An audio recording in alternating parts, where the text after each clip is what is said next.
হাদিসে কুদসির ভিতরে এসেছে, লম্বা হাদিসটা, আমি শুধু তার একটা লাইন বলবো। আল্লাহ তাআলা বলছেন, ইয়া ইবাদি, হে আমার বান্দারা, সারা পৃথিবীর সমস্ত মানুষ আর জিন যা আসছিল আর যা আসবে, সমস্ত জিন আর ইনসান যদি পৃথিবীর কোনো একটি জায়গায় একত্রিত হয় আর সেখানে দাঁড়িয়ে যদি প্রত্যেকেই যার যার চাহিদা আমার কাছে চাইতে থাকে, আমার চাহিদা আর মাদানী সাহেবের চাহিদা, মৌলানা আব্দুল মালিক সাহেবের চাহিদা, এই চৌধুরী জনাব ফরিদ আহমদ সাহেবের চাহিদা, এই সকলের চাহিদা কি একরকম? তাও কতক্ষণ। আমি যদি লেবু খাইতে চাই, আপনি হাত করা খাইতে চাইবেন। আমি বোয়াল মাছ খাবো না, আপনি গোজাল মাছ চাইবেন। এক একজনের চাহিদা একরকম, এক এক রকম। আল্লাহ কি বলছেন? পৃথিবীর সমস্ত জিন, সমস্ত মানুষ সব যদি একটা মাঠে একত্রিত হয়ে যার যার চাহিদা সব যদি চাইতে থাকে আর প্রত্যেকের চাহিদা অনুযায়ী যদি আমি চাহিদা পূরণ করে দেই, তাহলে আমার ভাণ্ড থেকে অতটুকুন কমবে না যতটুকুন একটা সুই সমুদ্রের ভিতরে ডুবাই দিয়া সুইটা জাগালে পরে সমুদ্রের পানি যতটা কমবে না, আমার ভাণ্ড থেকে তাও কমবে না। সুবহানাল্লাহ, সুবহানাল্লাহ, সুবহানাল্লাহ। এই হচ্ছে আমার আল্লাহ, এই হচ্ছে আমার রব, এই হচ্ছে আমার মালিক। আল্লাহু আকবার। আমি এমন আল্লাহর গোলাম হতে পেরেছি, ধন্য আমার জীবন, ধন্য আমাদের জীবন।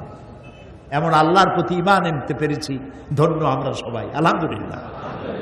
বাকি আল্লাহর কথা অনুযায়ী যেন জীবন চালাতে পারি, এ তৌফিক যেন তিনি আমাদেরকে দেন, বলি আমিন।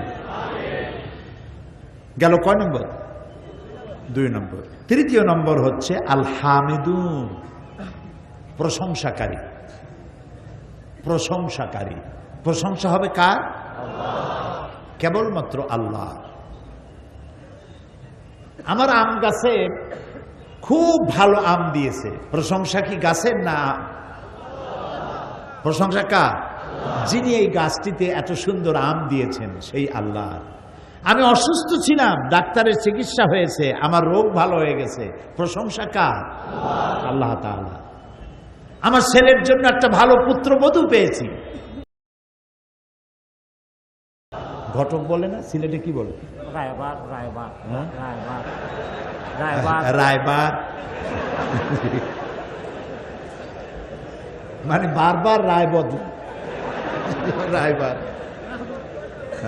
অথবা রাহাবার, জি, ঘটকও বলে। তো ভালো একটা পুত্রবধূ পেয়েছি, প্রশংসা রায়বারের নয়, প্রশংসা কার? আল্লাহ তাআলা। অমুকের গলার আওয়াজ এত সুন্দর, প্রশংসা ওই কণ্ঠশিল্পীর নয়, প্রশংসা সেই আল্লাহর, যিনি তার গোলামের আওয়াজকে এত সুন্দর করেছেন। সমস্ত প্রশংসা কেবলমাত্র আল্লাহর, এটা আল্লাহ আমাদেরকে শিখাই দিয়েছেন। আল্লাহ তাআলা প্রশংসা করতে হবে। এই জন্য প্রত্যেক নামাজের প্রতি রাকাতের শুরুতেই আমাকে বলতে হয় আলহামদুলিল্লাহি রাব্বিল আলামিন। সবাই পড়েন আমার সাথে, আলহামদুলিল্লাহি রাব্বিল আলামিন। সমস্ত প্রশংসা, যাবতীয় প্রশংসা ওই আল্লাহর জন্য, যিনি তামাম জাহানের পালনেওয়ালা রব, তার জন্য। তার প্রশংসার কোনো শেষ নাই। আমরা যদি আল্লাহর প্রশংসা করি তাহলে আল্লাহর খুব লাভ আছে নাকি? সারা পৃথিবীর মানুষ যদি আল্লাহর প্রশংসা ছেড়ে দেয়, তাহলে তত্ত্বাবধায়ক সরকারের মতো ক্ষমতা ছেড়ে দেওয়া লাগবে নাকি? নাউজুবিল্লাহ। সমস্ত মানুষ যদি আল্লাহর প্রশংসা করে তাহলে আল্লাহর ক্ষমতা আরো কয়েক বছর বাড়বে নাকি? না। পৃথিবীর কেউ প্রশংসা করুক আর কেউ না করুক, কিচ্ছু আসে যায় না আল্লাহ তাআলার। ইউসাব্বিহু লিল্লাহি মা ফিস সামাওয়াতি ওয়া মা ফিল আরদ। আরে বেটা, তুমি প্রশংসা করলি বা কি, না করলি বা কি, আকাশে যা আছে, জমিনে যা আছে, এর মাঝখানে যা আছে, সব আমার তাসবিহ করে, আমার জিকির করে। সুবহানাল্লাহ। সমুদ্র, নদী নালাগুলি যে উত্তাল তরঙ্গ হয়, ঢেউ হয়, নদীর কুলু কুলু নাদে, পাখির কলকাকলিতে, বাতাসের সনসন রবে, যত আওয়াজ আমি শুনতে পাই, এই আওয়াজগুলি শুধুমাত্র আওয়াজ নয়, এ সমস্ত আওয়াজগুলির ভেতর থেকে আল্লাহর তাসবিহ হতেছে। ওয়ালাকিন লা তাফকাহুনা তাসবিহাহুম, ওদের তাসবিহ তোমরা বোঝো না, ওরা তো জিকির করছে আমার, তুমি তো শোনো কুহু কুহু, আসলে বলে আল্লাহু আল্লাহু, তুমি বোঝো না। ওই যে একটা পাখিতে গায় বউ কথা কও, সিলেটে আছে পাখিটা, আছে বউ কথা কও। আমি চিন্তা করছি ছোটবেলা থেকে শুনে আসতেছি বউ কথা কও, ওর বউ কি এতই অভিমান করছে যে জিন্দিগিতে ও স্বামীর সাথে কথা কবে না, গালি কয় বউ কথা কও। আপনি আর আমি শুনি বউ কথা কও, আসলে আপনি শব্দের সাথে আপনার মনের যেটাই মিলাবেন সেই রকমই মনে হবে। যে কোনো শব্দের সাথে আপনি যা মিলাইতে চাইবেন ওটা মিলবে, কিন্তু সে সেটা বলছে না, আল্লাহর জিকির করছে, আল্লাহর তাসবিহ করছে, সব কিছু আল্লাহর প্রশংসা করছে। তো আল হামিদুন, প্রশংসাকারী, আমাকে প্রশংসা তো আল্লাহরই করতে হবে, সুবহানাল্লাহ। আমি যে কথা বলছি এ প্রশংসা করব কার? কে আমার মুখে ভাষা তুলে দিয়েছেন?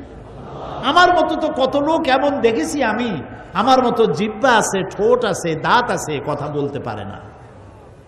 আর আল্লাহ আমাকে সৃষ্টিও করেছেন, খালাকাল ইনসান আল্লামাহুল বায়ান, সৃষ্টিও করেছেন আর কথা বলারও তৌফিক দিয়েছেন। আলাম নাজআল লাহু লিসানাও ওয়া শাফাতাইন, আমি কি তোমাকে জবান দেই নেই, দুইটা ঠোঁট দেই নেই? কে বলতেছেন? আল্লাহ তাআলা বলছেন। আচ্ছা চিন্তা করেন তো, দুইটা ঠোঁট আল্লাহ দিলেন, ঠোঁট ছাড়া একটা মানুষের চিন্তা করেন তো দুইটা ঠোঁট নেই, খালি আছে দাঁত, মনে হবে যেন বেসকি দিয়ে রয়েছে। দুইটা ঠোঁট দিয়ে মুখের সৌন্দর্য কি সুন্দর বাড়াই দিয়েছেন তিনি, সুবহানাল্লাহ। তিনি কত সুন্দর, আল্লাহু আকবার। সাইমুম শিল্পী গোষ্ঠীর কি সুন্দর গান, আল্লাহ সাইমুম শিল্পী গোষ্ঠীর প্রতি রহম করুন। এ গান সর্বত্র ছড়িয়ে গেছে, মিউজিক ছাড়া গান যে কত সুন্দর হতে পারে। এই দিশারি গাইলো, আপনারা মারহাবা মারহাবা বললেন, ওর মধ্যে কোনো মিউজিক ছিল? কি সুন্দর গান। তোমার সৃষ্টি যদি হয় এত সুন্দর না জানি, তাহলে তুমি কত সুন্দর। আল্লাহু আকবার, আল্লাহু আকবার। দুটি ঠোঁট দিয়েছেন, আমরা ঠোঁট নাড়ি আর জিহ্বা নাড়ি, আর ভেতর থেকে ভাষা এই জিহ্বা আর ঠোঁটের নাড়াচাড়ার মধ্য দিয়ে মনের ভাব প্রকাশিত হয়, সুবহানাল্লাহ। দুটি কান দিয়েছেন, এ কান দিয়ে শুনতে পাই, সেই কানগুলি আবার গাধার মতো লম্বা করে দেন না। মানুষের কান যতটুকুন করলে সৌন্দর্য বাড়ে ততটুকুন দিয়েছেন। এই কান যদি লম্বা হইতো, হায় রে আল্লাহ, পুলিশে টাইনিয়া লম্বা আরো করে দিত। ছোট ছোট কান দিছে আল্লাহ, সোনার কানটা হইতেছে, সুবহানাল্লাহ। কোন কি সুন্দর কান, দুইটা চোখ কি সুন্দর। চোখ দুটা দেখছেন? খালি তো দেখেন, একটু আয়নার দিকে তাকায় দেখেন কি সুন্দর। এই চোখের উপরে ভুরু, তার নিচে আবার হাড্ডি, চোখ দুটো সেফ সাইডে, যাতে করে আপনি ক্রিকেট খেলবেন, বল খেলবেন, আচার খাবেন। এগুলো খাইতে গিয়ে চোখ যদি কুমিরের মতো কপালের উপরে হইতো, বল লাগিয়া একবার জাগায় স্যান্ডউইচ। এটা সেফ সাইডে রাখা হয়েছে। আবার এর মধ্যে পানি রাখা হয়েছে, চোখের মধ্যে আবার পানি আছে, কান্নার পানি নয়, এমনি পানি আছে। আর আপনি আমি চোখে পলক দেই, পলকটা আপনি আর আমি ইচ্ছে করে মারি না, এমনি অটোমেটিক পলক হয়। কেন? বাতাসের ভিতরে রয়েছে পলিউশন, এর অনেক জার্ম বাতাসের ভিতরে, অসংখ্য জার্ম। এই জার্মগুলি আপনার চোখের ক্ষতি করতে পারে, দৃষ্টিশক্তি নষ্ট করে দিতে পারে। সেজন্য আল্লাহ তাআলা চোখের মধ্যে এক প্রকারের মেডিসিন রেখেছেন। প্রতি মুহূর্তে চোখ পলক দিয়ে দিয়ে আল্লাহ তাআলা চোখকে ক্লিন করে দিচ্ছেন। আল হামিদুন, সেই আল্লাহর প্রশংসা করতে হবে যিনি চোখ দুটোকে এত সুন্দর করে দিয়েছেন, সুবহানাল্লাহ। জবান দিলেন কথা বলার জন্য, নাক দিলেন ঘ্রাণ নেওয়ার জন্য, আবার নাকটা মুখের এত কাছাকাছি দেওয়া হয়েছে যাতে করে মুখে খাবার দিলে নাক সার্টিফাই করবে যে এটা খাস না, এটা 3 দিনের বাসি পচা ইলিশ। এই নাকটা যদি এখানে না হইয়া বডির আর কোনো জায়গায় হতো, দূরতম কোনো জায়গায়, তাহলে খাবারের লোকমা বানাইয়া পিঠে অথবা কোমরের কাছে নাক হইলে অদ্দূর নিয়ে জিজ্ঞেস করা লাগবে এটা খাওয়া যাবে কিনা। তুই আল্লাহর প্রশংসা করবেন না, কার প্রশংসা করবেন? সুবহানাল্লাহ বলবেন না? নাক দিয়ে, চোখ দিয়ে, কান দিয়ে, হাত দিয়ে, পাও দিয়ে কত সুন্দর করে দিয়েছেন। সুবহানাল্লাহ, সুবহানাল্লাহ, সুবহানাল্লাহ। হাতের মধ্যে আবার 5টা আঙ্গুল। এই 5টা আঙ্গুল সমান? সমান না। এই 5টা আঙ্গুল দিয়ে আপনাকে খেতে হয়। এই 5টা আঙ্গুল যখন আপনি খাবেন তখন কিন্তু 5টা আপনার সাহায্য করবে। ছোট লোক বড় লোক সব এক হয়ে যাবে, ঐক্যবদ্ধ হয়ে আপনাকে খাওয়াবে। আবার এই বৃদ্ধ আঙ্গুলিটা, এটা যদি না থাকতো, এটার অনেক ফাংশন আছে। এটা আমাদের দেশে যদি দেখানো হয় থাপ্পড় দেবে গালের উপর, আর এটা লন্ডনে যদি না দেখান আপনাকে ইডিয়েট বলবে। আপনাকে ওভারটেক করার সুযোগ দিয়েছে, আপনি বলবেন তোমার এইটা, তার মানে সে মনে করলো আমাকে থ্যাংক ইউ দিয়েছে। এটার অনেক ফাংশন। আপনি খাবার তৈরি করবেন হাতে, আর এইটা দিয়ে ঠেলে মুখের মধ্যে দিবেন। সুবহানাল্লাহ। দেখছেন কাণ্ড?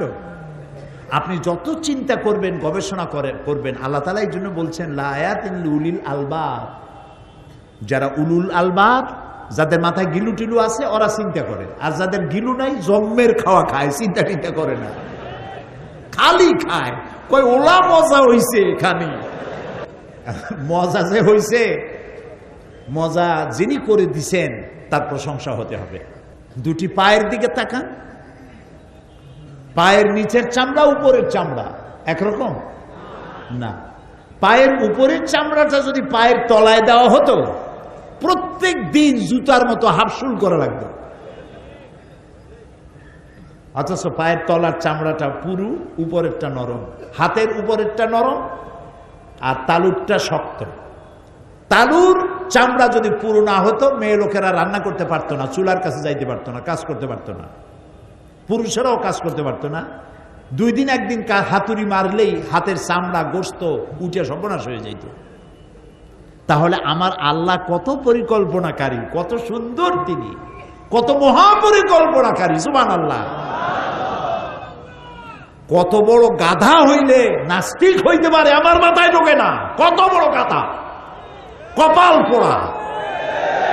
নাস্তিকদের মতো কপাল পোড়া আল্লাহর আকাশের নিচে জমিনের উপরে নাই। ইন্না শাররাদ দাওয়াবি ইনদাল্লাহি, আল্লাহর কাছে সৃষ্টি জগতের মধ্যে নিকৃষ্ট সৃষ্টি হচ্ছে ওরা। সুম্মুম বুকমুল্লাযী লা ইয়াকুলুন, যারা বোবা, বধির এবং কিছুই চিন্তা করে না, গবেষণা করে না। আপনি যত গবেষণা করবেন, চিন্তা করবেন, আপনার জন্য আল্লাহ তাআলা দরজা খুলে দিবেন চিন্তা গবেষণার। বেশি করে সেজদা দিতে ইচ্ছে করবে আল্লাহ তাআলাকে। সুবহানাল্লাহ। আল হামিদুন, আল্লাহর প্রশংসা করো। প্রশংসা যত করবেন তত কল্যাণ হবে। আল্লাহ তাআলা বলছেন লাইন শাকারতুম লাযীদান্নাকুম ওয়ালাইন কাফারতুম ইন্না আযাবি লাশাদীদ। লাইন শাকারতুম লাযীদান্নাকুম, তুমি যদি আমার শুকর আদায় করো, আমি তোমার অবশ্যই তোমাকে বাড়িয়ে দেব, নিয়ামত বাড়ায় দেব। শুকর আদায় করলে আল্লাহ বাড়ায় দেবেন। কি বাড়ায় দেবেন? এটা একটা অর্থ। এর 2টি অর্থ আছে। একটা অর্থ হচ্ছে নিয়ামত বাড়ায় দেব, আর একটা অর্থ হচ্ছে শুকর আদায় করার তৌফিক আরো বাড়ায় দেব। সুবহানাল্লাহ। লাইন শাকারতুম লাযীদান্নাকুম ওয়া লাইন কাফারতুম, আর যদি অকৃতজ্ঞ হও, শুকর যদি আদায় না করো, ইন্না আযাবি লাশাদীদ, তাহলে মনে রেখো নিশ্চয়ই আমার কঠিন শাস্তি তোমাদের জন্য অপেক্ষা করছে। শুকর আদায় করো, নিয়ামত বাড়ায় দেব। তাহলে হলো কি? তওবা করা, ইবাদত করা, প্রশংসা করা। কয়টা বলা হলো? 3টা। এরপরে আল্লাহ তাআলা বলছেন আস-সাইহুন। এই সাইহুনের অর্থ কোন কোন তাফসীরকারক বলেছেন সায়েমুন, রোজা পালনকারী, কিন্তু অধিকাংশ মুফাসসির তারা বলেছেন ভ্রমণকারী। সওমের কথা তো আল্লাহ সওম হিসেবে কোরআনের মধ্যে বহু জায়গায় সওম সিয়াম ব্যবহার করেছেন। সাইহুন শব্দের অর্থ করেছেন বহুল ক্ষেত্রে বড় বড় মুফাসসিরিনে কেরাম বলেছেন ভ্রমণকারী, পরিভ্রমণকারী। কি জন্য ভ্রমণ? দ্বীনের দাওয়াত নিয়ে ভ্রমণ, আল্লাহর দ্বীনের এই দাওয়াত নিয়ে ছড়িয়ে পড়া বিশ্বময়, দ্বীনের দাওয়াত নিয়ে ছড়িয়ে পড়া। এটা হলো মুমিনের চতুর্থ বৈশিষ্ট্য। কয় নম্বর বৈশিষ্ট্য বলুন? 4 নম্বরের বৈশিষ্ট্য হলো দ্বীনের দাওয়াত নিয়ে ছড়িয়ে পড়া। যেহেতু আমরা হচ্ছে উম্মতে দাওয়াত, আমরা কি বলেন? উম্মতে দাওয়াত। মুহাম্মদ সাল্লাল্লাহু আলাইহি ওয়াসাল্লামের পরে আর কোন নবী আসবে? আর কোন কিতাব আসবে? নবীও আসবে না, কিতাবও আসবে না। মনে রাখুন, স্মরণে রাখুন, পৃথিবীতে কিয়ামতের দিন কোন মানুষ যদি আল্লাহর কাছে দাবি করে বসে যে আমি ইসলামের দাওয়াত পাই নাই, তাহলে দায়ী হতে হবে আমাদেরকে। দায়ী হবে কারা? আমরা দায়ী হব, কারণ আমরা হচ্ছে উম্মতে দাওয়াত। মানুষের কাছে দাওয়াত পৌঁছানো আমার দায়িত্ব। এ ব্যাপারে সূরা আন-নাহলের ভিতরে আল্লাহ তাআলা বলছেন, সূরা আন-নাহল 126 নম্বর আয়াত। কি বলছেন আল্লাহ তাআলা? উদউ ইলা সাবিলি রাব্বিকা বিল হিকমাতি ওয়াল মাউইযাতিল হাসানাতি ওয়াজাদিলহুম বিল্লাতী হিয়া আহসান ইন্না রাব্বাকা হুয়া আ'লামু বিমান দাল্লা আন সাবিলিহি ওয়া হুয়া আ'লামু বিল মুহতাদিন। মানুষদেরকে উদউ ইলা সাবিলি রাব্বিক, তোমার রবের দিকে মানুষদেরকে দাওয়াত দাও, ডাকো। ইলা সাবিলি রাব্বিক, তোমার রবের রাস্তায়, রবের দিকে মানুষকে ডাকো। কিভাবে ডাকো? ওয়াজ নসিহতের মাধ্যমে, বইপত্র লেখার মাধ্যমে। এই কথাটাকে আল্লাহ তাআলা ওপেন রেখেছেন। সকল পদ্ধতির মধ্য দিয়ে মানুষকে দ্বীনের দিকে ডাকো। পৃথিবীতে যত নবী আল্লাহ পাঠিয়েছেন, সমস্ত নবী পাঠাবার উদ্দেশ্যই ছিল ইকামতে দ্বীন। উদ্দেশ্য কি ছিল? আর ইকামতে দ্বীনের জন্য দ্বিতীয় যে কাজটা তারা করেছেন সেটা হলো দাওয়াতে দ্বীন। দাওয়াতে দ্বীনের মাধ্যমে ইকামতে দ্বীনকে তারা প্রতিষ্ঠা করেছেন। সকল নবীরাই এই কাজ করেছেন।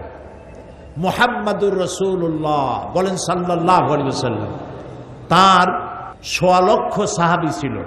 ১,২০,০০০ বা ২৫,০০০-এর মতো সাহাবী থাকাকালীন সময় তিনি ইন্তেকাল করেছেন, দুনিয়া থেকে বিদায় গ্রহণ করেছেন। এখন এই ১.৫ লক্ষ সাহাবীদের ২০,০০০ সাহাবীদের কবর জাজিরাতুল আরব, আরব উপদ্বীপে ২০,০০০ সাহাবীর কবর আছে কিনা সন্দেহ। ১ লাখের উপরে সাহাবীদের কবর ছড়িয়ে আছে পৃথিবীর বিভিন্ন অংশে। শুনতেছেন? আচ্ছা, আমার প্রশ্ন, এই সাহাবীরা কি জানতেন না যে মসজিদুল হারামে মক্কা শরীফে ১ রাকাত নামাজ পড়লে ১ লক্ষ রাকাতের সওয়াব হয়? এটা কি জানতেন না তারা?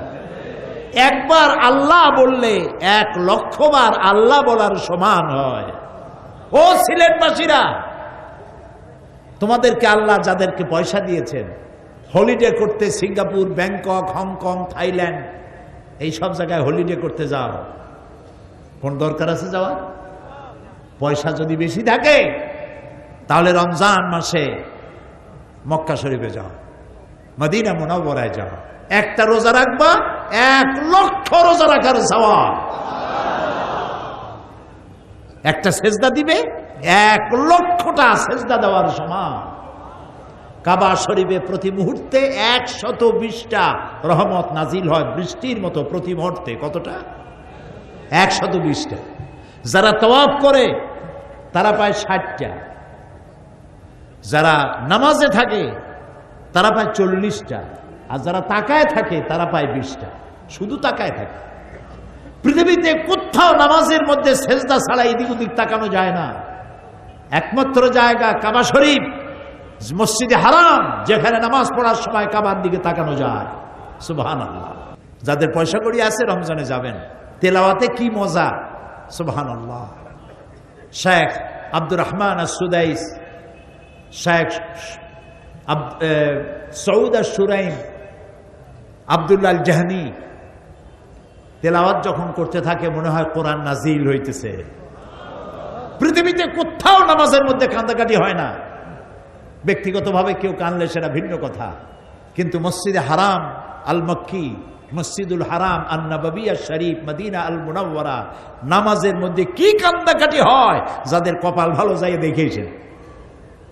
চোখের পানি রক্ষা করা কঠিন, মানুষ কান্নার রোগ পড়ে যায়। 30 মিনিট 40 মিনিট মোনাজাত লম্বা হয় নামাজের মধ্যে।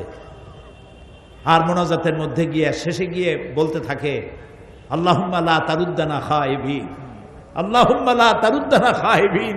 আল্লাহ তাআলা একেবারে কিছু না দিয়া খালি হাতে আমাদের ফেরত দিও না। কাবার সামনে রেখে মোনাজাত হচ্ছে। সাহাবায়ে কেরাম কি এটা জানতেন না যে কাবা শরীফে নামাজ পড়লে, মসজিদে নববীতে নামাজ পড়লে এত সওয়াব হয়? জানতেন না তারা? তারপরেও তারা যে বাইরে চলে গেলেন, কবর হলো রাশিয়ায়, কবর হলো চায়নায়, কবর হলো ইন্দোনেশিয়ায়, বিভিন্ন দেশে কবর হলো তাদের কি জন্য? নবীর নির্দেশে, আল্লাহর নির্দেশে আমার দাওয়াত নিয়ে ছড়িয়ে পড়ো বিশ্বময়, সারা দুনিয়ায় ছড়িয়ে পড়ো। কারণ এই দাওয়াত ছাড়া মানুষ সঠিক পথে আসতে পারবে না। সঠিক পথে আনার জন্য দাওয়াতে দিন, দিনের দাওয়াত নিয়ে ছড়িয়ে পড়ো। দাওয়াতটা কিভাবে দেবে সেটা আল্লাহ তাআলা বলছেন বিল হিকমা, হিকমতের সাথে দাওয়াত দিবে, কৌশলের সাথে দাওয়াত দিবে। হিকমা কি? হিকমার যতগুলি তাফসীর আমি দেখেছি তার মধ্যে আমি যে সিদ্ধান্তে পৌঁছেছি তাফসীরগুলি দেখে, সেটা হচ্ছে এই যে হিকমা বলতে অনেক কিছু বুঝায়, কিন্তু মূল যে কথাটা সেটা হলো হিকমা হলো নবী করিম সাল্লাল্লাহু আলাইহি ওয়াসাল্লামের আখলাকে হামিদা, তার উন্নত চরিত্র, তার উদারতা, তার ভালোবাসা, তার দাওয়াতের পদ্ধতি, এটাই হিকমার অন্তর্ভুক্ত।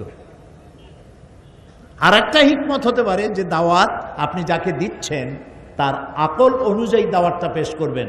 আপনি যে যা বোঝে না আন্দাজে তা বুঝাইতে যাবেন না, তাহলে বেকার হবে, সে বুঝবেই না। তবে সব থেকে বড় কথা হলো মানুষকে দিনের দাওয়াত দিতে হবে হিকমতের সাথে। আর হিকমতটা রাসূল যেভাবে অনুসরণ করেছেন সেটা কি?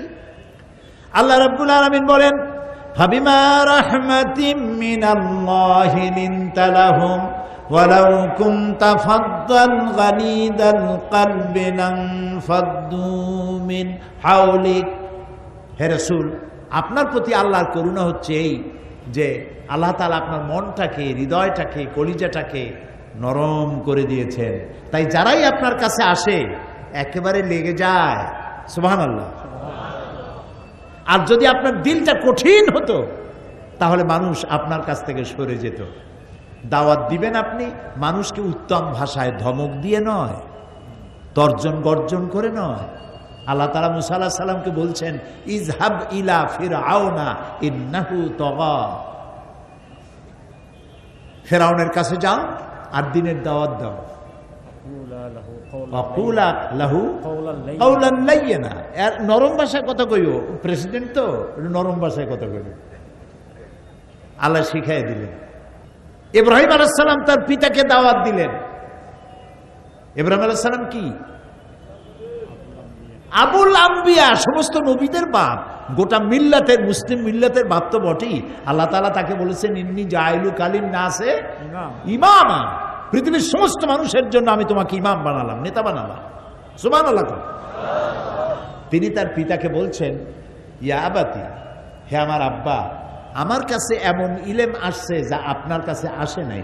ফাত্তাবিউনি আহদিকা সিরাতান সাবিয়্যা, আমি আপনাকে সহজ রাস্তা বলে দেব, আমার কাছে এমন ইলম আছে। ইউসুফ আলাইহিস সালাম জেলখানায় ছিলেন। কোথায় ছিলেন? দুইজনে স্বপ্ন দেখলো। তারা ইউসুফ আলাইহিস সালামকে ভালো লোক মনে করেছে। কোন নবীর কপালে লেখা ছিল না যে উনি নবী। আর কোন ফেরেশতা কোন নবীকে এসে বলেন নাই আমি আল্লাহর জিবরাইল, এই হলো তোমাদের নবী, দিয়ে গেলাম, এর ইত্তেবা করো। এরকম হয়েছে নাকি? হয় নাই। তাহলে নবী চিনবে কি করে? নবীর আখলাক দিয়ে, চরিত্র দিয়ে। জেলখানার কয়েদিরা ইউসুফ আলাইহিস সালামকে চিনে ফেলেছেন, উনি আমাদের মতো সাধারণ মানুষ নন, নিশ্চয়ই তার মধ্যে অসাধারণ কোনো গুণাবলী আছে। যে স্বপ্ন আমরা দেখছি এর তাবির উনিই করতে পারবেন। এখন তাবির যখন জানতে আসলো, ইউসুফ আলাইহিস সালাম বুঝলেন যে এই লোক দুটো তো আমার কাছে ঠেকা। এখন এই ঠেকাকে সামনে রেখে দাওয়াত দেওয়া দরকার। তিনি বললেন, হ্যাঁ তোমরা যে স্বপ্ন দেখেছো এই তাবির আমি তোমাদের বলবো, তার আগে আমি তোমাদেরকে জানাতে চাই যে এই তাবির আমি শিখলাম কোত্থেকে, জানলাম কোত্থেকে। তিনি তখন তার রবের ব্যাখ্যা দিলেন আর বললেন, আর বাবুল মুতাফাররিকুনা খায়রুন আমিল্লাহিল ওয়াহিদিল কাহ্হার, অসংখ্য রবের দাসত্ব কবুল করা ভালো না এক পরাক্রমশালী আল্লাহ রাব্বুল আলামিনের দাসত্ব কবুল করা ভালো? কোনটা? তো আল্লাহ তাআলার দ্বীনের দাওয়াতগুলি নবীরা এইভাবে পেশ করেছেন, মানুষের কাছে ধমক দিয়ে নয়, তর্জন দিয়ে নয়, গর্জন দিয়ে নয়, ভালোবাসা দিয়ে, উত্তম ব্যবহার দিয়ে দাওয়াত পেশ করেছেন। আজ আমার যুবক ছেলেরা আমার কথা শোনে না, আমি পিতা, আমার সন্তান আমার কথা শোনে না। এই অবস্থা সকলের কিনা বলেন? আমাকে দিয়ে একটা দৃষ্টান্ত দিলাম, এমন হতভাগ্য আমি হই নেই যে আমার ছেলেরা আমার কথা শোনে না। আমি একটা দৃষ্টান্ত দিলাম সকলকে। অনেক পিতা এখানে আছেন, সন্তানের কথা শোনেন, আছে না? বউতে কথা শোনে না, মেয়েতে কথা শোনে না, আছে না এমন? এই যে কথা শোনে না, তার পেছনেও আপনার অবহেলা এবং অবজ্ঞা আছে। আপনার অবহেলা এবং অবজ্ঞা কাজ করে আপনার অজান্তে, আপনি জানেন না। আপনি এও খবর রাখেন না আপনার ছেলে কোথায় যায়, আপনি এও খবর রাখেন না আপনার মেয়ে কোচিং করার নাম করে কোথায় যায়, আপনি এটাও জানেন না কম্পিউটার ব্রাউজিং করার জন্য সাইবার ক্যাফেতে গিয়ে আপনার সন্তান কি দেখে। সংস্কৃতির নাম শুনে ছেলেরা দৌড়ায়। সংস্কৃতি সংস্কৃতি সংস্কৃতি মানে কি? সংস্কৃতি মানে হল ঢোল, ঢোল, তবলা, হারমোনিয়াম, গিটার, ফিটার, সারেগামা, পাতানিশা, বাবা নানু, মামু গালু। সংস্কৃতিও বোঝে নাই কারে কয় সংস্কৃতি। হায়রে কপাল পোড়া মুসলমান। সংস্কৃতি কি? সংস্কৃতি এটা আরবিতে বলা হয় সাকাফা, বাংলায় বলা হয় সংস্কৃতি, ইংরেজিতে বলা হয় কালচার। কালচারটা এখন আর কালচার নাই, এটা এখন ক্যান্সার হয়ে গেছে। সংস্কৃতি মানে হচ্ছে ওপেন কনসার্ট। সংস্কৃতির মানে হচ্ছে এখন তারা এই সংস্কৃতি কোথায় নিয়ে যেতে চাচ্ছে, তারা ঘোষণা করেছে বাংলাদেশের প্রত্যেকটি বিল্ডিং এর ছাদ হবে আমাদের ওপেন কনসার্টের কি স্টেজ। ছাদে উঠে লাভ হবে এখন, আপনার মাথায় উঠে। কোথায় উঠছে চিন্তা করেন। সংস্কৃতি ঢোল ডগর নয়, বাজনা নয়। সংস্কৃতি কি? সংস্কৃতি হচ্ছে একটি জাতির আচার আচরণের বহিঃপ্রকাশ। সংস্কৃতি জীবনের বিশাল অঙ্গন। সংস্কৃতি বাদ দিয়ে কোনো জাতি বাঁচতে পারে না। আমার সংস্কৃতি কি? হিন্দুরা তারা সকালবেলায় তারা বলে যে আমি অতি প্রত্যুষে গাত্রোত্থান, ঘুমের নিদ্রা থেকে গাত্রোত্থান করে তারপরে প্রাতরাশ সেরে পানি দিয়ে প্রাক্ষলন করে প্রাতরাশ সেরে কর্মস্থলে গমন করিলাম। এটা ওর সংস্কৃতি। আর আমার সংস্কৃতি সবে সাদেকের পরে উজু করে ফজরের নামাজ পড়ে নাস্তা করে আল্লাহ হাফেজ বলে কর্মস্থলে গিয়ে কাজে যোগ দিলাম। এটা আমার সংস্কৃতি। একজন হিন্দু মারা গেলে পরে তার অন্ত্যেষ্টিক্রিয়া হয়, তাকে দাহ করা হয়, পুড়িয়ে ভস্ম করা হয়, এটা তার সংস্কৃতি। আর আমার কেউ মারা গেলে গোসল দিয়া, কাফন পরাইয়া, আতর দিয়া, গোলাপ দিয়ে কবর খুঁড়ে যত্ন করে কবরের মধ্যে রাখা হয়, এটা আমার সংস্কৃতি। একটা হিন্দু মেয়ে বিয়ে দেওয়ার সময় তার কপালে সিঁদুর লাগিয়ে ব্রাহ্মণরা মন্ত্র পড়ে 7 পাকে বেঁধে দেয়, এটা তার সংস্কৃতি। আর আমার সংস্কৃতি বরের মাথায় পাগড়ি পরাইয়া, মেয়েটাকে সুন্দর করে সাজায়া বোরখা দিয়া ঢেকে, তারপরে একজন মৌলানা সাহেবকে দিয়ে আক্ত করাইয়া সুন্নত অনুযায়ী, আল্লাহর নির্দেশ অনুযায়ী বিবাহ করিয়ে দেওয়া হয়। ওটা আমার সংস্কৃতি। এই সংস্কৃতি হলো মানুষের জীবনের বহিঃপ্রকাশ, আচার আচরণের বহিঃপ্রকাশ। সেখানে আমরা ভুল করেছি। আমার সংস্কৃতি হচ্ছে কোন জিনিসকে উদ্বোধন করব আল্লাহর নাম নিয়ে, এটা আমার সংস্কৃতি। অন্যদের সংস্কৃতি হচ্ছে কোন জিনিসকে উদ্বোধন করার জন্য মঙ্গল প্রদীপ জ্বালানো, উল্কি আঁকা, রাখি বন্ধন বাঁধা, এগুলি ওর সংস্কৃতি। এই সংস্কৃতির সাথে আমার কোনো সম্পর্ক নাই। সুতরাং সাংস্কৃতিক দিক থেকে আপনার সন্তান, আপনার ছেলে, আপনার মেয়ে কোথায় চলে গেছে আপনি খোঁজও রাখেন না। তাহাজ্জুদ আপনি পড়েন ঠিকই, ফজরের নামাজও জামাতে গিয়ে পড়েন ঠিকই, আলেম ওলামাদেরকেও সম্মান করেন ঠিকই, কিন্তু আপনার ঘরে যে আগুন লেগেছে আপনি টের পান নাই। ইস ঘর কো আগ লাগি হ্যায় ইস ঘর কি চেরাগ সে। এ ঘরে আগুন লাগছে এই ঘরের চেরাগ দিয়ে, বাইরের থেকে আগুন আসে নাই। আপনি সাবধান হন নাই, এই জন্য আপনার ছেলে আপনার মেয়ে নষ্ট হয়ে গেছে, আপনি টের পান নাই। আপনার অজান্তেই সব শেষ হয়ে গেছে। আপনার মোবাইল টেলিফোন দিয়ে আপনার মেয়েটা শেষ হয়ে গেছে। অবিবাহিতা এ মেয়েটি, তার হাতে আপনি মোবাইল ধরিয়ে দিয়েছেন। মোবাইলের কোনো দোষ না, কিন্তু আপনাকে কন্ট্রোল করা দরকার ছিল কোন বয়স পর্যন্ত হলে পরে, কি পরিমাণ বিশ্বাসযোগ্যতা থাকলে পরে এটা দেওয়া যায়। এবং এই মোবাইল দিয়ে কিভাবে সর্বনাশ হচ্ছে। মোবাইল টেলিফোনে, সেদিন এক ইমাম বক্তৃতা করতেছিল মসজিদে, যে মোবাইল টেলিফোনে একটা যুবক ছেলে, সে বিবাহ করে নাই, তো তার সাথে একটা মেয়ে টেলিফোনে কথাবার্তা বলছে। সে টেলিফোনের ডাকও ভিন্ন কায়দার। ওই ইমাম সাহেব খুতবায় বললেন, সে ডাকটা ছিল হ্যালো। তো ওই হ্যালো শুনে ছেলেটা পাগল হয়ে গেছে। দীর্ঘদিন এই আলাপচারিতার মধ্যে বলছে, আচ্ছা তোমার সাথে দেখা হলো না, তুমি আসো। তো একটা জায়গা ঠিক করেছে।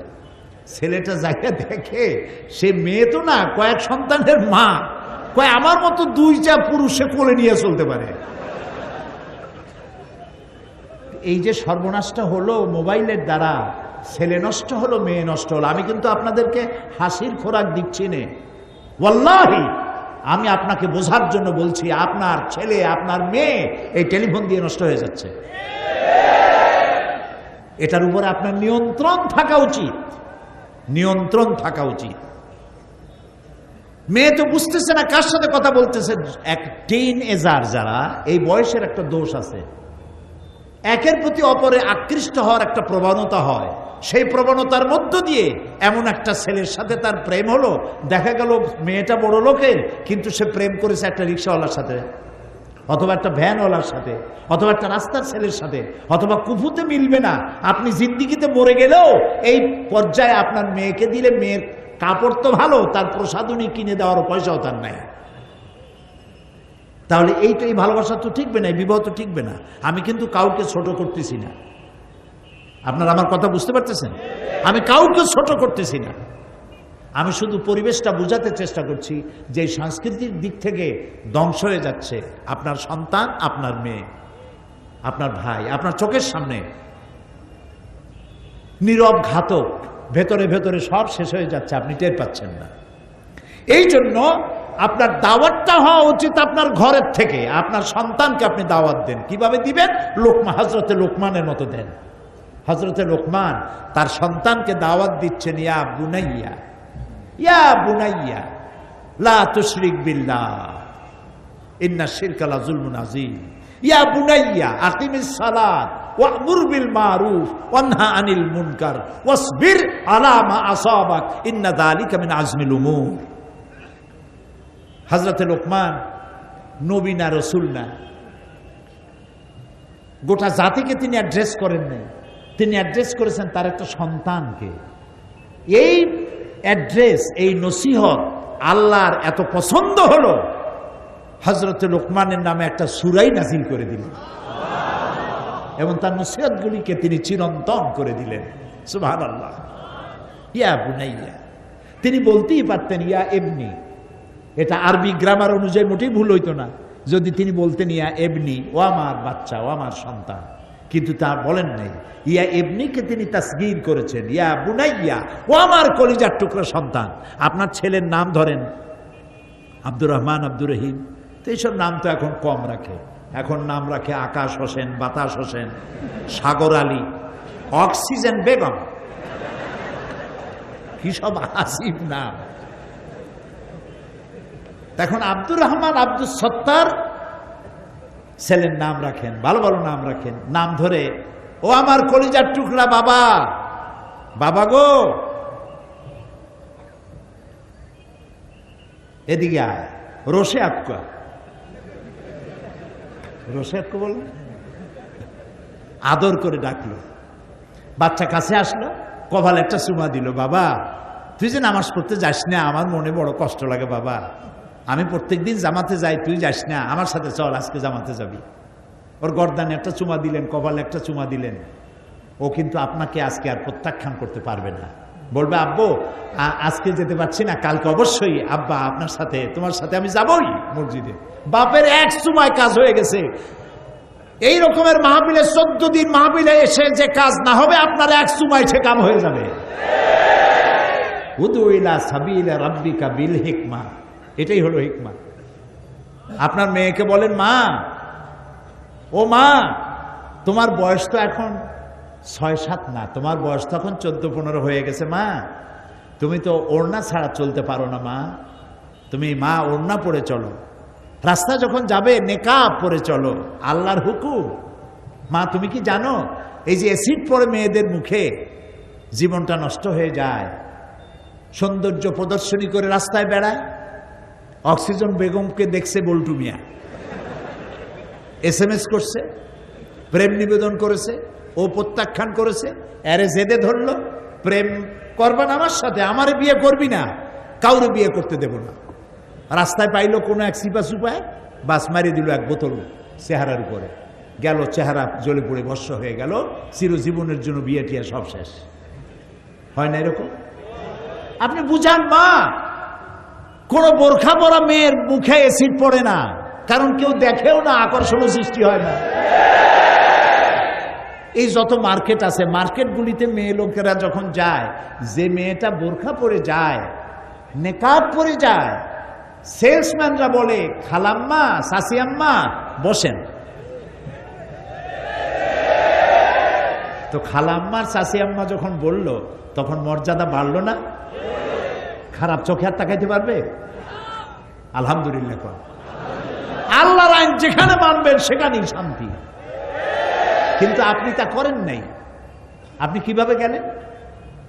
মাথার চুলগুলো ছাড়া, তারপরে রূপচর্চা করেছেন, কাপড় চোপড় এমনভাবে পরেছেন যা খুবই লজ্জাজনক। তা আপনি যখনই দোকানে ঢুকবেন, সেলসম্যান একটা কায়দার হাসি দিয়ে বলবে, ভাবি, আপা, বসেন বসেন বসেন। এরপরে শাড়ি একটা বার করলো, এই শাড়িটা আপনার পরলে যা মানাবে না। আরে শয়তান, ওরে মানাবে কিসে? তা তুই বলতে কি, ওর স্বামী বলবে? এখন দোকানদার কোন শাড়ি পরবে মানাইবে আপনারে, সেইটা যদি বলে সেলসম্যান, তাহলে কি আপনার ইজ্জত থাকলো? থাকলো না। আপনি পিতা, আপনার মেয়েকে আপনি বুঝান, মা তুমি এরকম করে যেতে পারো না, তুমি মেয়ে, তুমি ঢেকে ঢুকে চলো, আল্লাহর হুকুম মানো। এভাবে যদি দাওয়াতটা দেন, তাহলে এই দাওয়াত তার কলিজার মধ্যে ধরবে। মা মা বলতে থাকেন, রাগ করবেন না। অনেক বাপ আছে ভুল করে, ছেলে পরীক্ষা ফেল করছে, কথাবার্তা বন্ধ করে দেয়, ভাত খাইতেও দেয় না। তো আপনার মেয়েকে আপনাকে বুঝাইতে হবে, মা মা বলে বলবেন এবং তাকে বুঝাবেন। তাহলে আপনার মেয়েটা পর্দানসীনা হবে, একটা ভালো জামাই পাবেন। আলহামদুলিল্লাহ বলেন। মেয়েকে এভাবে বুঝাবেন। তরুণরা হচ্ছে আমার জাতির সম্পদ। যুবকরা, তরুণ তরুণী, যুবক যুবতী আমার জাতীয় সম্পদ, আমার জাতির ব্যাকবোন। মেরুদণ্ড যদি সোজা থাকে, সোজা হয়ে হাঁটবেন, আর মেরুদণ্ড যদি ব্যথা থাকে, তাহলে কেমনে হাঁটবেন? হ্যাঁ, এরকম হয়ে হাঁটবেন। হ্যাঁ এরকম একেবারে কুজা। এক দাদা কুজা হয়ে গেছে, নাতি বলতেছে দাদা বড়শিটা কিনছো কত দিয়া? বুঝছেন তো, দাদা বুঝে পেরেছে নাতির রসিকতা। দাদা বলছে নাতি বয়স আসলে তুমিও একটা মাগনা বাবা, পয়সা দিয়ে কেনা লাগবে না। মেরুদণ্ড জাতির ব্যাকবোন হচ্ছে ইয়াং জেনারেশন, নতুন প্রজন্ম।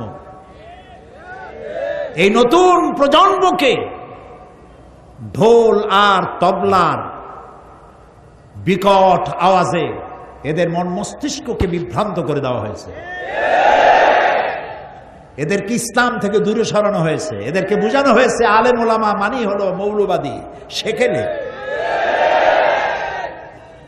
এদের কাছে যাইও না। এই যুবকদেরকে আপনাকে টার্গেট নিতে হবে, তরুণদেরকে কাছে নিতে হবে, তরুণদেরকে ভালোবাসুন। রাসূল করিম সাল্লাল্লাহু আলাইহি ওয়াসাল্লাম বলেছেন উসিকুম বিশ-শাবাবি খায়রা ফাইন্নাহুম আরাক্কু আফিদা লাকাদ বাসানি আল্লাহু বিল হানিফিয়্যাতি সামহা ফাহালাফানি আশ-শাবাব ওয়া খালাফানি আশ-শুয়ুখ ক্বালা রাসূলুল্লাহ সাল্লাল্লাহু আলাইহি ওয়াসাল্লাম।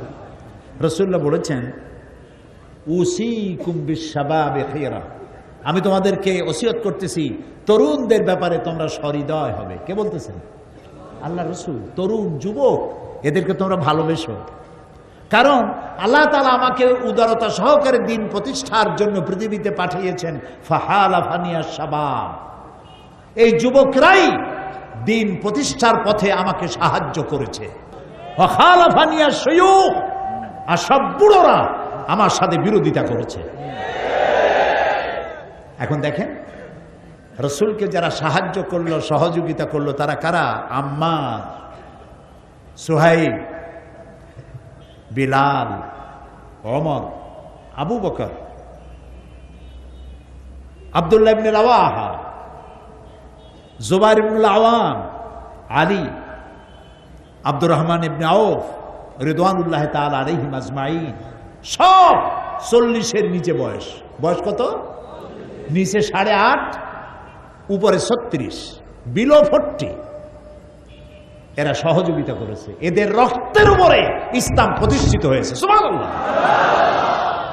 আর যারা বিরোধিতা করেছে তারা কারা? সব 40 আবু জাহাল, আবু লাহাব, আবু সুফিয়ান, উতবা, শাইবা, মুগিরা, গোষ্ঠী সুদ্ধা সব বুড়ো। বুড়োরা বিরোধিতা করেছে, জওয়ানেরা আমার সহযোগিতা করেছে। ও সাহাবীরা, যুবকদের ব্যাপারে তোমরা কল্যাণকামী হও। সুবহানাল্লাহ। আমি এই ওয়াজ আপনাদের কারো শুনেছি। হযরত জারীর রাদিয়াল্লাহু তাআলা আনহু যুবক, চেহারা ছিল এত সুন্দর, কোন মজলিসে হাজির হলে সাহাবায়ে কেরাম বলতেন আমাদের মধ্যে এক ফালি চাঁদ উদিত হয়েছে। সুবহানাল্লাহ। রাসূলুল্লাহ মজলিসে বক্তব্য রাখছিলেন, যুবক সাহাবী জারীর এক কোনায় দাঁড়ানো, বসার জায়গা পায় নাই। সকলের চোখ এড়াইছে, কিন্তু রাসূলের চোখ এড়ায় নাই। সুবহানাল্লাহ। নবী করিম সাল্লাল্লাহু আলাইহি ওয়াসাল্লাম নিজের গায়ের চাদর মোবারক খুলে ফিকে মারলেন জারীরের দিকে, বললেন ইজলিস ইয়া জারীর, ও জারীর তুমি আমার চাদরের উপরে বসো। আল্লাহু আকবার। ফাকাব্বালাহা জারীর ওয়া দাম্মাহা ইলাই। হযরতে জারীর রাসূলের চাদর বুকের সাথে জড়ায় ধরলেন আর বারবার চুমা খাইতে লাগলেন। বললেন ইয়া রাসূলুল্লাহ, আপনার চাদরে বসতে পারি? আপনি আমাকে সম্মানিত করেছেন। সুবহানাল্লাহ, সুবহানাল্লাহ। প্রিয় ভাইরা, যুবকদের প্রতি আপনারা দয়াদ্র হন। ছেলে পরীক্ষা ফেল করেছে, বাপেও কথা বলে না, মায়েও কথা বলে না। ছেলে 2-3 দিন মা বাপের এই অযত্ন, কথা বলে না ইত্যাদি দেখা বন্ধুদের সাথে গিয়ে মিলিত হলো। বন্ধুরা তাকে ইন্ডিয়ান ফিল্ম দেখাইলো, তারপরে আরো কিছু খাওয়াইলো। আপনারা স্বামী স্ত্রী 2 জন ফেল করছে বলে ছেলেটার প্রতি মেয়েটার প্রতি অভিমান করলেন, রাগ করলেন, কথা বললেন না।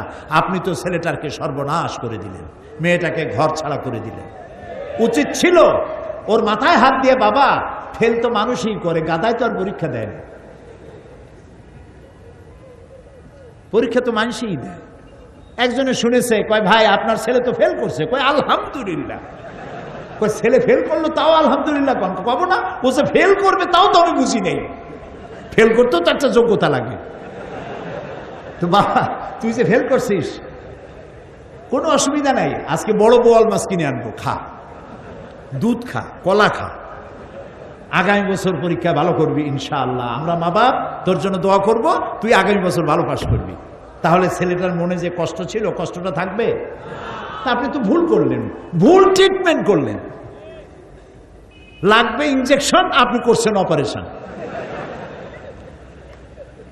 কাজী যুবকদের প্রতি আপনারা বিশেষভাবে আকৃষ্ট হন, তরুণদের প্রতি আকৃষ্ট হন, এদেরকে জায়গা করে দেন। হযরত আবু সাঈদ খুদরি রাদিয়াল্লাহু তাআলা আনহু বলেছেন, হাদিসে এসেছে যে যখন তিনি দেখতেন মজলিসের ভিতরে কোন যুবক হেঁটে আসতেছে, তিনি বসা থেকে দাঁড়ায় যেতেন। সুবহানাল্লাহ,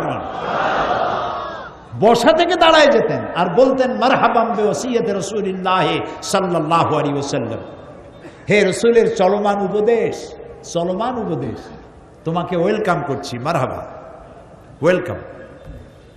তোমার জন্য আল্লাহ তাআলা রাসূল আমাদেরকে ওসিয়ত করেছেন, আমারানা আন নাহফাযাল হাদিসা ওয়া নুওয়াসিয়া লাকুম ফিল মাজালিস।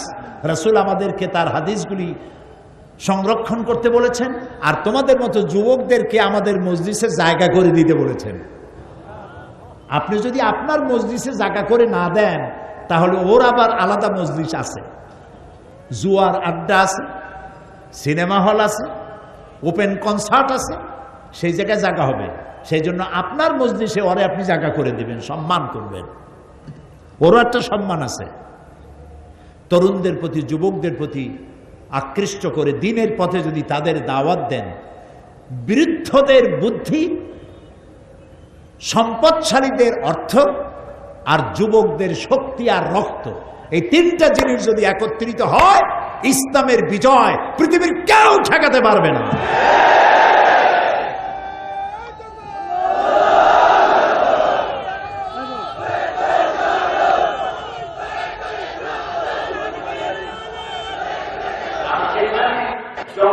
যে অবস্থায় থাকি সেখানেই তখন আমি আল্লাহ দিনের দাওয়াত দেব। কি ওয়াদা করতে পারি? ওয়াদা করতে পারি? তাই আমি বলবো, যখন আমাদের অর্থ হবে সায় হবে, বলবো ভাই আদান হয়ে গেছে, বাসে যাচ্ছি, নামাজের সময় হয়ে গেছে। আপনি একাই দাঁড়ান, বাসের ড্রাইভারকে বলুন, চলতে চলতে যেখানে মসজিদ দেখবা বাবা, বাসটা একটু থামায় দাও, আমরা নামাজ পড়ে আবার বাসে উঠব। এরপরে আল্লাহ না করুন যদি অ্যাক্সিডেন্টে মৌত হয়, শাহাদাতের মৌত নসিব হয়ে যাবে। এমনি যানজটে ঘন্টার পর ঘন্টা দাঁড়িয়ে থাকা যায়, কিন্তু 5 মিনিটের জন্য বাস থামায় নামাজ পড়া যায় না। কাউকে না কাউকে সমাজ সংশোধনের দায়িত্ব নিতে হবে। আমরা যদি এই দায়িত্ব গ্রহণ করতে পারি, তাহলে নিঃসন্দেহে আল্লাহ রাব্বুল আলামিন আমাদেরকে বিজয় দান করবেন। 8টি বৈশিষ্ট্যের কয়টা বললাম? 4টা। খুব জরুরি না ভাই কথাগুলো? আলহামদুলিল্লাহ। আরো জরুরি কথা সামনে আগামীকাল বলা হবে, যদি আল্লাহ তাআলা বলান, বলি আমিন। এখন মোনাজাত করব, মোনাজাতের জন্য দাঁড়ানো ভাইরা বসুন। এবং আগামীকাল হবে আখেরি মোনাজাত। এই মোনাজাতে শামিল হওয়ার জন্য সবাই ছুটে আসবেন আগের ভাগেই। আল্লাহুম্মা আমিন। ربنا ظلمنا أنفسنا وإن لم تغفر لنا وترحمنا لنكونن من الخاسرين। আয় আল্লাহ তাআলা, হাজার হাজার মুসলমান নরনারী সিলেটের এই ময়দানে তোমার দরবারে গুনার বোঝা নিয়ে হাত তুলেছি, মেহেরবানি করে আমাদের জিন্দেগির গুনাহ খাতা মাফ করে দাও। আয় আল্লাহ তাআলা, আমাদের মা বাপ যাদের দুনিয়া থেকে বিদায় হয়ে গেছে, কবরগুলিকে জান্নাতের টুকরায় পরিণত করে দাও রব্বুল আলামিন। তাম পৃথিবীতে মুসলমানেরা যত জায়গায় বিপদে আছে, মুসিবতে আছে, আল্লাহ সমস্ত বিপদগ্রস্ত মুসলমানদেরকে তুমি সাহায্য করো রব্বুল আলামিন।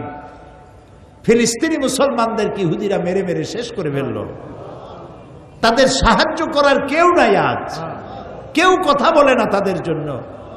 আল্লাহ তাআলা ফিলিস্তিনিদেরকে তুমি সাহায্য করো, অভিশপ্ত ইহুদিদের উপরে গজব নাজিল করো আল্লাহ, তাদের উপরে লানত দাও, তাদের হাত থেকে দুনিয়ার মুসলমানদেরকে বাঁচাও আল্লাহ তাআলা। আমাদের প্রিয় জন্মভূমি বাংলাদেশের উপরে রহমত নাজিল করো। আল্লাহ তাআলা এই বাংলাদেশে যারা যেখানে যে মুসিবতে আছে, কষ্টে আছে, সমস্ত কষ্ট থেকে, মুসিবত থেকে, জুলম থেকে আল্লাহ তুমি রক্ষা করো, দয়া করো। আয় আল্লাহ তাআলা আঞ্জুমানে খেদমতে কোরআনকে কবুল করো।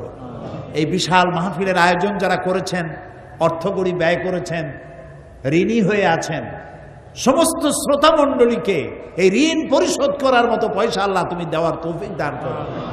আঞ্জুমানে খেদমতে কোরআন শুধু বছরে একটা তাফসির মাহফিলই করে না, সমাজ কল্যাণমূলক অনেক কাজ করে। আল্লাহ তুমি জানো, সিডরে যখন দক্ষিণ বাংলা আক্রান্ত হয়েছিল, মানুষ মারা গিয়েছিল হাজার হাজার, এই আঞ্জুমানে খেদমতে কোরআনের পক্ষ থেকে কম্বল নিয়ে, টাকা নিয়ে, পয়সা নিয়ে এরা চলে গিয়েছিল আমার পিরোজপুর পর্যন্ত। আল্লাহ তুমি জানো। আল্লাহ তাআলা তুমি দয়া করে এই আঞ্জুমানে খেদমতের কোরআনের খেদমতকে তুমি কবুল করে নাও। আল্লাহ তাআলা এই মাহফিলে অনেক যুবক এসেছে, তরুণ এসেছে। তুমি তাকায় দেখো, দাড়ি পাকা লোকদের চাইতে তরুণদের সংখ্যা অনেক বেশি। আল্লাহ তুমি আমাদের তরুণদেরকে আমাদের কোলে ফিরাইয়া দাও, রসুলের কোলে ফিরাইয়া দাও, ইসলামের কোলে ফিরাইয়া দাও। আল্লাহ তাআলা আমাদের তরুণ তরুণী, আমাদের যুবক যুবতী, আমাদের সম্পদ, আল্লাহ তাআলা এগুলি নষ্ট হয়ে যাচ্ছে বামপন্থীদের কারণে। আল্লাহ তুমি দয়া করে এদেরকে তোমার ডান দিকে নিয়ে আসো। আল্লাহ তাআলা কোরআনের দিকে নিয়ে আসো, কোরআন বোঝার প্রতি আকর্ষণ সৃষ্টি করে দাও রব্বুল আলামিন। এই সিলেটের ময়দানে বিগত ৩০-৩২ বছর কোরআনের তাফসিরের মাহফিল এই ময়দানে হয়েছে। তখন থেকে নিয়ে পর্যন্ত যারা বেঁচে ছিলেন আর যারা মারা গেছেন, এ মাহফিলে আসতেন, সাহায্য করতেন, আজ তারা বেঁচে নাই বহু লোক। আল্লাহ তুমি তাদের কবরগুলিকে কোরআনের নূর দিয়া ভরে দাও। আয় আল্লাহ তাআলা ৩০ পারা কোরআন শরীফ সহি করে তেলাওয়াতের তৌফিক দাও।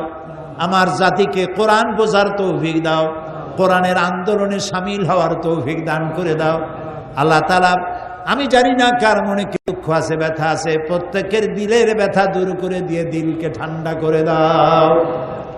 রব্বানা তাকাব্বাল মিন্না ইন্নাকা আনতাস সামিউল আলিম ওয়া তুব আলাইনা ইন্নাকা আনতাত তাওয়াবুর রহিম। সুবহান রাব্বিকা রাব্বিল ইজ্জাতি আম্মা ইয়াসিফুন ওয়া সালামুন আলাল মুরসালিন ওয়ালহামদুলিল্লাহি রাব্বিল আলামিন। ওয়াজআল আখিরা কালামিনা ইনদাল মাউত লা ইলাহা ইল্লাল্লাহু মুহাম্মাদুর রাসূলুল্লাহ। আসসালামু আলাইকুম ওয়া রাহমাতুল্লাহ।